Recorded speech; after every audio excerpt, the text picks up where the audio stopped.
Ito ang Morales Mansion o kilala rin bilang Roldan Morales Ancestral House na matatagpuan sa poblasyon Libmaan, Camarines Sur.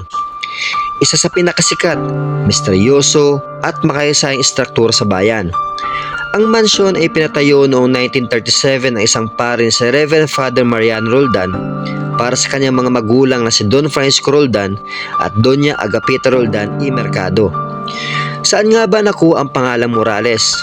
Nang pumanaw si Father Mariano, ipinamana ito sa kanyang kapatid bago tuluyang naibenta sa pamilyang Morales. At nang lumipat naman ang mga ito sa Amerika, naiwan itong bakante, napabayaan at unti-unti naging mistulang guho o ruins. Meron itong mga makayasayang arkitektura. Ang una, ito ang estilong Art Deco. Ang apat na palapag na mansyong ito ay tinayo sa estilong Art Deco na inaluan ng impluwensya ng tradisyonal na bahay na bato. Sinasabing idinisenyo pa ito ng isang national artist para sa arkitektura. Isa sa mga nataing detalye sa harapan o sa fasad nito ay ang nakaukit na bandilang Pilipinas sa mga fresko.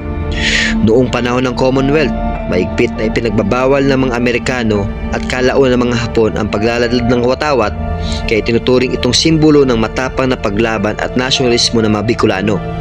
May mga kakaibang hugis kabaong, mga ibong tagak na nasa loob nito na nasa itaas na bahagi ng pader bilang dekorasyon. Ang mga disenyong ito ang lalo nagbigay ng misteryo sa bahay. Sinasabi daw ng iba na haunted house ito ng Libmanan dahil sa pagiging inabandona, madilim at napaligiran ng mga kwentong kababalaghan.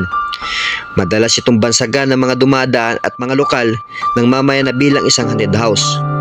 May mga kwento na umano'y nagpapakita ng mga multo, aparisyon o mga kakaibang ingay at pakiramdam na may nagmamasi sa loob. Gayunpaman, sa mga nakalipas sa taon, sinisikap ng mga local heritage advocates at ng University of Nueva Cáceres Museum na isama ito sa Heritage Tour upang baguhin ang tingin ng tao mula sa pagiging katakutan patungo sa pagiging isang maipagmamalaking yaman ng kasaysayan ng Libmanan.